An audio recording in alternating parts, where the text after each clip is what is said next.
హల్లెలూయా.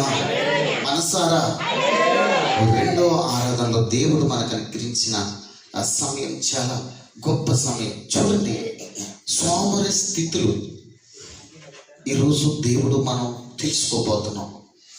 సోమరితనమున్న ఒకవేళ మన నులుబద్ధకం స్థితులను మనం తెలుసుకోబోతున్నాం. దేవునికి స్తోత్రం కలిగిన గాక.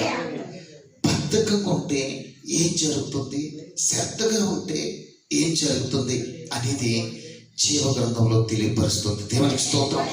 సామెతల గ్రంథం చూస్తే 12వ అధ్యాయంలో, నా స్నేహితులారా, దేవుని బిడ్డలారా, మరి 12వ అధ్యాయము 24లో ఒక మాట ఉంది.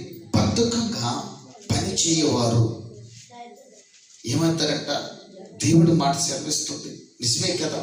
ఈ 12లో ఇక 24లో మాట చూస్తే దేవుడు ఇక్కడ 22లో అంటాడు, 24లో అంటాడు, ఆ బద్ధకంగా పనిచేయవాడు. చూసారా ఏమని రాయబడుతుందంటే, హల్లెలూయా, శ్రద్ధగా పని చేయవాడు ఏలుబడి చేస్తాడు, సోమరుల పని. హల్లెలూయా. నమ్ముచున్నవా ప్రియమైన స్నేహితులారా? చూడండి, ఈ శ్రద్ధగా పనిచేసేవాడు ఏలుబడులు చేస్తారు అనే వాక్యం ఉంది.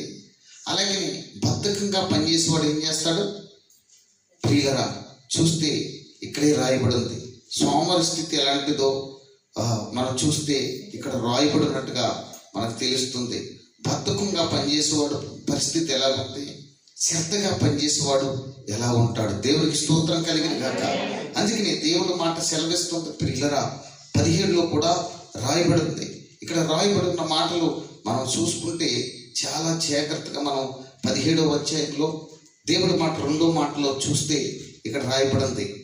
బుద్ధిగల దాసుడు అంట సిగ్గు తెచ్చు కుమారుని మీద ఏలుబడి చేయును. హల్లెలూయా. సిగ్గు తెచ్చు కుమారుడి మీద ఏలుబడి చేస్తాడు. అన్నదమ్ములతో పాటు వాడు పిత్రార్జితము పుచ్చుకొనును. హల్లెలూయా. చాలు ప్రియులరా, ఇక్కడ చూస్తే ఈ రీతిగా మరి సోమరి స్థితి ఎలా ఉంది. అలాగే బద్ధకంగా పనిచేయవాడు. హల్లెలూయా. బద్ధకంగా పనిచేసేవాడు ఎలా ఉన్నాడు? శ్రద్ధగా పనిచేసేవాడు ఎలా ఉన్నాడు? బద్ధకంగా పనిచేసేవాడు దరిద్రుడు అవుతాడు, శ్రద్ధగా పనిచేసేవాడు ఐశ్వర్యవంతుడు అవుతాడు. ఎంతంటే 10వ అధ్యాయంలో రాయబడిన మాటను చూస్తే ఇక్కడ నీకు జీవ గ్రంథం తెలియపరుస్తుంది. ఎక్కడంటే 4వ వచనంలో ఇక్కడ రాయబడి ఉంది. ప్రియులరా, మరి ఇప్పుడు సోమరి స్థితి గురించి మనం చూడాలి. ఏమని రాయబడింది? బద్ధకంగా పని చేయవాడు. ఎప్పుడైనా చూడండి, మన ఇంటికడైనా ఎక్కడైనా శ్రద్ధగా పనిచేసేవాడికి అడిగి ఫస్ట్ని ఏమీ లేకపోయినా నమ్మకంగా పనిచేసినప్పుడు మనకి ఏం కలిసి వస్తుందని స్వార్థంగా పనిచేసిన వారిని, కరెక్ట్గా పనిచేసిన వారిని మీరు చూసారో లేదో, వాడు ఏం కలసకం లేకుండా పనిచేస్తే లాస్ట్కి వచ్చినప్పుడు వాడు పరిస్థితి చాలా బాగుంటుందండి. నేను కనిపెట్టాను, నేను చూసాను. చూడండి, బద్ధకంగా పనిచేయవాడు దరిద్రుడు అవుతాడు, శ్రద్ధగా శ్రద్ధ కలిగిన వాడు ఐశ్వర్యవంతుడు అవుతాడు. ఈ రోజున మీరు లెక్కించారా? మీ జీవిత దినాలు చూస్తే అంతమాని పని చేసుకుంటారంటారు. పని చేసిన కుటుంబానికి పని చేయని వారికి తేడా ఉందా లేదా? పని చేసిన వారు ఎప్పుడు కూడా ఆరోగ్యకరంగా ఉంటారు, శ్రద్ధ కలిగి ఐశ్వర్యవంతులుగా డబ్బులు నిలవేసుకోగలరు. అలాగే ఏ పని విషయంలో అయినా మరి పనిని చూసుకుంటే అలా ఉంటాయి. అలాగే ప్రార్థనలో కూడా లెక్కేసుకోవాలి. దేవుడి పనికి వచ్చిన వారు ఎలా ఉంటారు, దేవుని పనికి రాని వారు ఎలా ఉంటారు. దీన్ని బట్టి మనం అనేక రీతిలుగా మనం అర్థం చేసుకోవాలి. ఏమంటాడు? బద్ధకంగా పనిచేయవాడు దరిద్రుడు అవుతాడు, శ్రద్ధ గలవాడు ఐశ్వర్యవంతుడు అవుతాడు. ఇక్కడ ఇదే అధ్యాయంలో మనకు రాయబడిన ప్రియులరా, దేవుడి మాట 12 ఇక్కడ 24లో బద్ధకంగా పనిచేయవారు శ్రద్ధగా పనిచేస్తే ఏం చేస్తాడంట? అక్కడ కూడా ఐశ్వర్యవంతుడు అవుతాడు. దేవునికి స్తోత్రం. ఏలుబడుదురు సోమరులు. దేవునికి స్తోత్రం. చూడండి, సోమరుగా పనిచేసేవాడు ఎప్పుడు కూడా ఎట్టి పనులు చేయవలసి వస్తుంది. దేవునికి స్తోత్రం కలిగి ఆలోచించవా?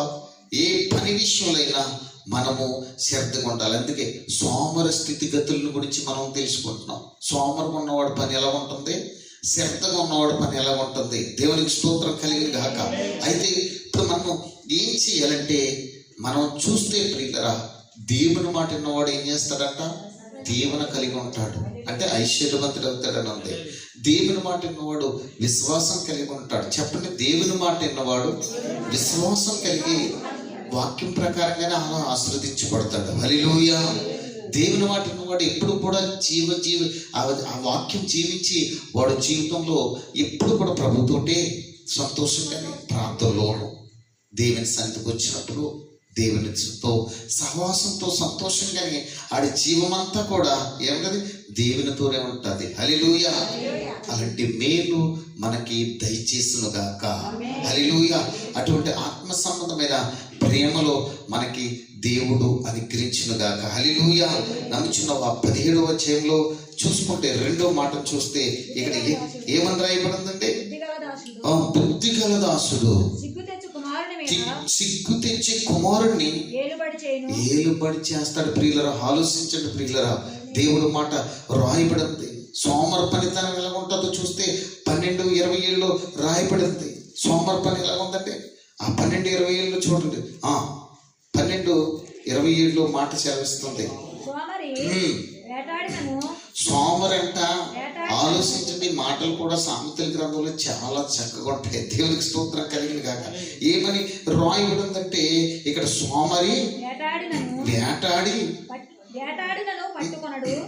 ఆడు వేటకెళ్ళినా పట్టుకున్నాడు, సురుకుగా. హల్లెలూయా.